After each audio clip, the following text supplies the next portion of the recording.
Hey guys, तो स्वागत है आपका कैप्टन B2 के चैनल में, जहां आज हम बात करने वाले हैं कि what if superior Iron man हमें मल्टीवर्स ऑफ मैडनेस में देखने को मिलता। ये वीडियो लाने का मेन मोटिव ये है कि काफी लोग इस चीज के लिए हाइप्ड अप थे कि हमें iron man multiverse of madness में देखने को मिलेगा, बट वो नहीं मिला। एंड हाइप्ड अप करने में मेरा भी बहुत बड़ा हाथ था, जहाँ इस पर मैंने कई सारे थ्योरीज बनाए हुए थे। तो सोचा अपने पापों का प्रायश्चित करते हुए मैंने जो ये बीच रखा था कि हमें सुपीरियर आयरन मैन देखने को मिलेगा, तो वो कैसे प्ले आउट होता अगर वो हमें मेन मूवी में देखने को मिल जाता, उसको अपने व्हाट इफ में कवर कर लूं, ताकि एटलीस्ट मेरी ऑडियंस तो संतुष्ट रहे। वैसे पहले ही बता देता हूं कि चैनल का बजट इतना तो नहीं है कि एनिमेशन वगैरह दिखा सकूं, इसीलिए मैं आपको विजुअल से ज्यादा ऑडियो पर ध्यान देने को बोलूंगा। एंड थोड़ा इमेजिन करना भी पड़ेगा आपको, ताकि आप उसको अच्छे से एंजॉय कर पाए। इस वीडियो का कोई लाइक टारगेट तो मैं नहीं रखता हूं, लेकिन फिर भी उम्मीद करता हूं कि जिनको भी ये वीडियो अच्छा लगेगा वो अपने आप ही इसको लाइक कर देंगे। तो इस वीडियो के लिए मैं superior Iron Man with 3 infinity stones वाले को पिकअप कर रहा हूं, जिसके पास माइंड स्टोन, पावर स्टोन और स्पेस स्टोन हो। एंड सुपीरियर आयरन मैन की entry Mister Fantastic, Black Bolt, Captain Carter and Captain Marvel के मरने के बाद होगी, जहां वो एंट्री लेते बोलेगा कि 10 मिनट घूमने क्या गया,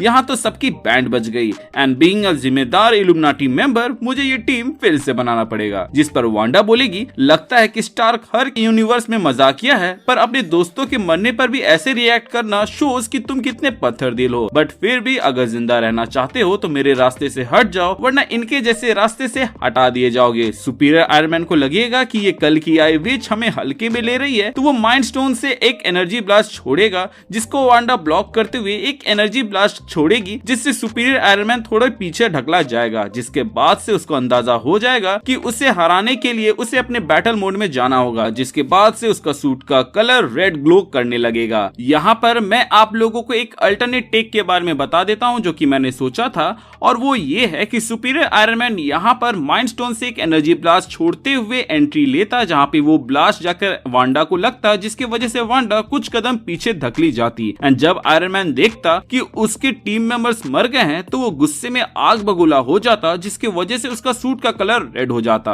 अब आपको जो स्टार्टिंग पसंद है उसको कंसीडर करके आगे की कहानी सुनिए, क्योंकि आगे की कहानी सेम है। सो इसके बाद हमें वांडा अपनी टेलीकिनेसिस पावर को यूज करते हुए दिखाई जाती, जहां वो मूर्ति के टुकड़े और फ्लोर वगैरह को उठाकर टोनी स्टार्क के ऊपर फेंकती, जिसको superior Iron man space stone की मदद से रोक लेता, जैसे थैनोस ने लोकी के चाकू को और इस सीन के अंदर आ रहे अटैक्स को रोका था। बट अनएक्सपेक्टेडली वांडा पीछे से एक बड़ा सा पिलर फेंकती, जो कि उसको भेदते हुए सुपीरियर आयरन मैन को लगने ही वाला होता, लेकिन टोनी उसको अपने आर पर जाने देता, जैसे थैनोस ने हल को यहाँ पर किया था स्पेस स्टोन की मदद से। टोनी अपने ऊपर फेंके गए जितने भी चीजें हैं उनको वापस स्पेस स्टोन की मदद से वांडा की ओर फेंकता, जिसमें वो पावर स्टोन की मदद से एक डिटोनेटिंग पावर छोड़ देता, जो कि वांडा के पास जाते ही फटने लगता, जिसके वजह से चारों ओर धुआं धुआं हो जाता, जिसके वजह से वांडा को कुछ दिखता भी नहीं। वांडा अपने शील्ड के वजह से वहाँ पे बच तो जाती है, और उसके बाद से एक ही मूव में चारों ओर से धुआं को हटा देती है। उसके बाद से वो चारों ओर नजर घुमाती है सुपीरियर आयरन मैन के तलाश में, कि वो उसे कहीं पर भी नजर नहीं आ रहा होता है, कि तभी सुपीरियर आयरन मैन विजन के जैसे जमीन से निकलकर वांडा के खोपड़ी को दबाने लगता है, और पावर स्टोन की मदद से उसको मारने ही वाला होता है कि वांडा यहाँ पे माइंड गेम खेल लेती है, जहाँ वो टोनी को उसका सबसे बड़ा डर दिखाने लगती है। सुपीरियर आयरन मैन को उसके खौफ में छोड़कर वो रियल वर्ल्ड में उसको मारने ही वाली होती है, कि टोनी उसके ऊपर एक पावर स्टोन का ब्लास्ट कर देता है, कि जिसके रिस्पॉन्स में वो एक शील्ड बना लेती है। और फिर टोनी बोलता है कि तुम जैसे दिमाग से खेलने वाले चुड़ैलों के हाथ न लगूं, इसीलिए मैं माइंड स्टोन अपने साथ हमेशा रखता हूँ। इसके बाद वो तीनों इन्फिनिटी स्टोन को चार्ज करेगा और एक combined powerful unibeam attack Wanda के ओर कर देता है, और बोलता है कि play time is over Wanda, जिसको वांडा पहले तो ब्लॉक करेगी, बट ये ब्लास्ट काफी होता है हमारी वांडा को इतना कमजोर करने के लिए कि अर्थ 838 वाली वांडा अपने बॉडी पर काबू पा लेती है, एंड हमारी वांडा अपने दुनिया में वापस से उड़ जाती है। टोनी फिर वांडा के पास आकर बोलता है कि क्या तुम हमारी वांडा हो या फिर वो चुड़ैल जिसने इल्यूमिनाटी को मारा।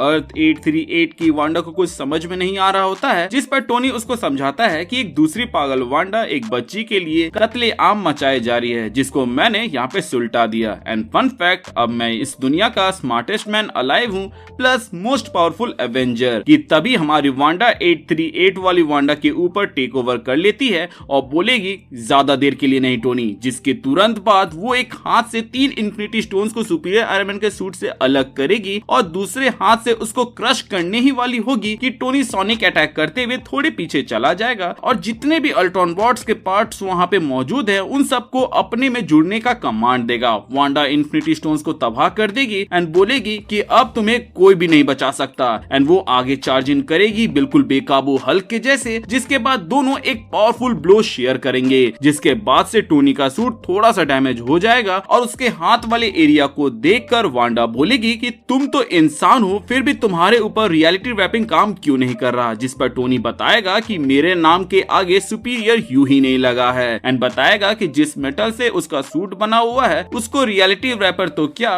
रियलिटी स्टोन तक भी नहीं बदल सकता है। तुम्हें क्या लगा था कि तुम सॉर्सरर दूसरे डायमेंशन से पावर लेकर भगवान बन सकते हो, तो मैं खुद को अपग्रेड करके इस काबिल नहीं बना सकता कि तुम जैसे थ्रेट को हैंडल कर सकूं। इन्फिनिटी स्टोन्स हो या ना हो मैं तुम्हें फिर भी हरा सकता हूं, because I am superior Iron man. इसके तुरंत बाद वो अपना हाथ आगे उठाता और एक पावरफुल रिपल्सर अटैक छोड़ता, जिसको अपने डायलॉग बाजी के दौरान वो प्रिपेयर कर रहा था। वांडा उसको डॉज करते हुए टोनी के हाथ में जहां उसकी स्किन दिख रही थी जो कि उसका सूट स्लोली कवर कर रहा था, वहां पर एक पावरफुल एनर्जी ब्लास्ट छोड़ती है जिससे उसके छिदड़े उड़ जाते हैं। एंड उसी जगह पर टोनी के बाकी बॉडी पार्ट को टारगेट करते हुए वांडा एक और एनर्जी ब्लास्ट छोड़ती है एंड कहती है कि तुम उतने भी सुपीरियर नहीं हो जितना तुम खुद को सोचते हो। अपने आखिरी मोमेंट में टोनी अपने हाथ से रिपल्सर शूट करता, जिससे वांडा के एक पैर में चोट लगता, जिसकी वजह से वो लंगड़ाते हुए अमेरिका चैवेस के पीछे जाती और इसी के वजह से बाकी लोग इससे ज्यादा तेज दौड़ पा रहे होते। इसके आगे की कहानी वैसे ही होती जैसा हमें मेन मूवी के अंदर दिखाया गया था, सिवाय इसके कि मेरे इस वर्जन के एंड क्रेडिट में ये दिखाया जाता कि सुपीरियर आयरन मैन जो कि मर गया था वो वापस से जिंदा हो जाता है अपने सूट के हीलिंग फीचर के वजह से। तो आप वेनम मूवी के एंड में जो दिखाया गया था उसके जैसा समझ सकते हो, जहां एडी इस सीन के अंदर मर जाता है बट वेनम उसके साथ जुड़ते ही उसके उस चोट को रिकवर करके उसे फिर से जिंदा कर देता है। सुपीरियर आयरन मैन को जिंदा होने में इसलिए इतना टाइम लगा क्योंकि वांडा ने उसके बॉडी को काफी ज्यादा डैमेज कर दिया था। सुपीरियर आयरन मैन जिंदा होते ही देखता कि उसके सामने एक बंदा रीड रिचर्ड के बॉडी को टाइम स्टोन और रियलिटी स्टोन की मदद से जिंदा कर रहा है, जिसको टोनी टोकते हुए पूछता कि तुम ये क्या कर रहे हो, जिस पर वो मिस्टीरियस बंदा बताता कि अपना फ्यूचर और टाइमलाइन सिक्योर कर रहा हूँ। एंड वो मुड़ते ही उसके और स्पेस स्टोन, पावर स्टोन और माइंड स्टोन फेंकता और कहता कि तैयारी शुरू कर दो स्टार, क्योंकि बहुत जल्द एक वॉर होने वाला है। जिस पर टोनी स्टार्क पूछता कि कैसा वॉर, जिसके बाद से हमें मिस्टीरियस कैरेक्टर का चेहरा दिखाया जाता जो कि कहता सीक्रेट वॉर्स, और वहां से वो गायब हो जाता जैसे एंड गेम में अवेंजर्स स्टोन लेने के बाद से गायब हो जाते। अब आप लोग तो ये समझ ही गए होंगे कि ये मिस्टीरियस कैरेक्टर कौन है, जो कि और कोई नहीं बल्कि कैंग द कॉन्करर है। इस एंडिंग के अलावा एक और एंडिंग मैंने सोचा था जहां कैंग द कॉन्करर एक्नॉलेज करता कि इस यूनिवर्स के रीड के फ्यूचर इन्वेंशन और अर्थ 61 के टोनी द्वारा बनाए गए टाइम ट्रेवल जीपीएस बहुत ही ज्यादा इंपॉर्टेंट है कैंग की एग्जिस्टेंस और फ्यूचर के लिए, और उसी के एडवांस टेक को वो यूज करता है। बट मुझे लगा कि कैंग के एक्नॉलेजमेंट से ज्यादा अच्छा सीक्रेट वॉर को टीज करना होगा। इसके अलावा पोस्ट क्रेडिट सीन जो कि हमें मूवी में दिखाया गया था, जहां क्लिया आकर कहती है डॉक्टर साहब को कि चलते हो क्या 9 से 12, वही वाला रहने देता क्योंकि वो काफी कूल था। सो गाइस, कैसा लगा हमारा आज का ये what if superior Iron man was in multiverse of madness वाला वीडियो, हमें कमेंट सेक्शन के जरिए जरूर बताइएगा। और यहाँ पर मैं एक चीज क्लियर कर दूं कि मैंने मेन कहानी के साथ कोई छेड़खानी नहीं की है, तो प्लीज गरियाने मत लगिएगा कि मेन स्टोरी वाज बेटर, क्योंकि मैंने जो स्टोरी बताया वो मेन स्टोरी को रत्ती भर चेंज नहीं करता है, बल्कि उसके लिए एक एड ऑन के जैसा है, जिसको आप डिलीटेड सीन या अल्टरनेट सीन मान सकते हैं, imagine by the fans like me. इसके अलावा अगर आपके पास कोई सजेशन हो कि हमें और किस व्हाट इफ के ऊपर लाना चाहिए, तो आप वो भी हमें कमेंट सेक्शन के जरिए बता सकते हैं। मैं यहाँ पर इल्यूमिनाटी के फाइट वाले को भी बताना चाह रहा था, लेकिन आयरन मैन वाला पार्ट ही इतना ज्यादा बड़ा हो गया कि उसको हटाना पड़ा। तो अगर आप उस टॉपिक के लिए भी इंटरेस्टेड हैं तो हमें कमेंट सेक्शन में जरूर बताइएगा। मैं कोशिश करूंगा इल्यूमिनाटी वर्सेस वांडा वाले फाइट को एक प्रॉपर और बैलेंस्ड वे में आप लोगों के सामने ला सकूं। सो गाइज, आज के लिए बस इतना ही। आई होप आपको ये वीडियो अच्छा लगा हो एंड अगर ऐसा है तो अपने दोस्तों के साथ शेयर कर दीजिएगा और वीडियो को लाइक कर दीजिएगा। चैनल पे नए हैं तो चैनल को सब्सक्राइब कर दीजिएगा और पुराने हैं तो प्लीज चेक कि आपने बेल आइकन दबाया है या नहीं। अगर आपने दबा दिया है तो वेल एंड गुड, और अगर आपने नहीं दबाया है तो इसे दबा दे ताकि जब भी मैं कोई वीडियो डालूं उसका नोटिफिकेशन आपको जाए। इसके अलावा हमारे चैनल का एक छोटा सा मोटो है जो कि लोगों की मदद करे, अपना ख्याल रखे and keep moving forward, current लगाकर आगे बढ़ते रहे। Thank you for watching this video. Stay